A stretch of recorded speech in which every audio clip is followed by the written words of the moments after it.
Yes, I'm going to ask a question for all the authors suffering from imposter syndrome. So, when do you pull the trigger on your first con? And then do you have any advice about how big it should be, especially if you are like introverted? I would say smaller the better. Me and Jason actually met at my Linny Rinky Dink local con that's just in a hotel room. And I mean, the panels are literally in the rooms in the con. Um, I mean, it's just small and it's more intimate and it builds up that courage. Emerald City can be very intimidating. We went to San Diego Comic-Con for funsies. And that was extremely overwhelming. There's so many people. It's so crowded. Start small, work your way up. Talk to other people about what their experiences are. So Yeah, and definitely that imposter syndrome is, I always tell people imposter syndrome is a good thing because it's letting you know to keep working forward. It's like if you just think you're great, you're probably not going to get to be as good as you could. But as you start doing this, understand that it's a learning process and some shows are going to be amazing. Some shows aren't going to go that well and you're learning and you're going to get better too. We went to Rose City. Was it Rose City? Yeah, it was Rose City last year in Portland. And the energy of the show was just not great. And we didn't really yeah, have very good sales, but we just have to, throw that off our shoulders and keep going. yeah. Yeah.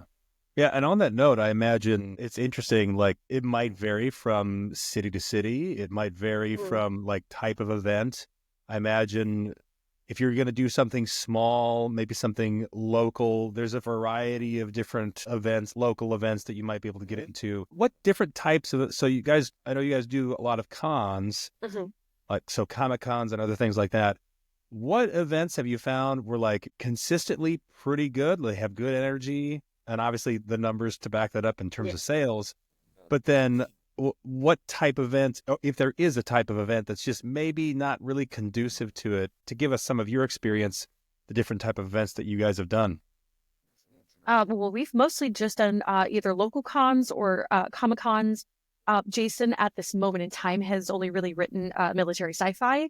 And outside of sci-fi fantasy or comic book conventions, there's not really a niche for that. I have talked to authors who do fantasy, for example, and they'll go to Ren fairs.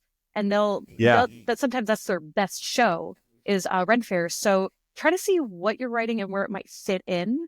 Well, we have a friend who does very well in strip malls. Well, not strip malls, but like regular malls. He'll pay for a booth just in a mall, and usually the price point's pretty low. Yeah, absolutely. And he'll do really well. Yeah, talking with a show. So we go within driving distance.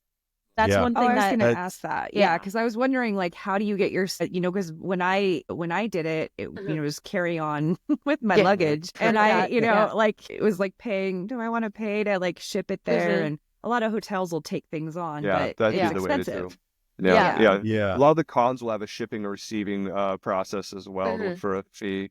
Right. Yeah, absolutely. It was interesting to note. So we have the military sci-fi. I actually have and I wrote it a long time ago. It was a modern day paranormal thriller. And we brought a couple copies for the first time to a show. We thought, okay, let's just bring a couple copies. And they sold out in like 15 minutes. Yeah, 10, 15 minutes. We're bringing a lot more of those this time. Yeah. Interesting. Yeah. Interesting.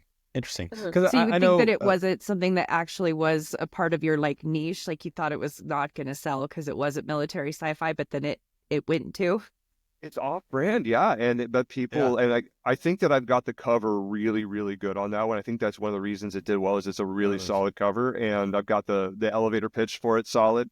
But it's you're sometimes you're surprised. Sometimes it's frustrating, and sometimes you're surprised how easily things will go.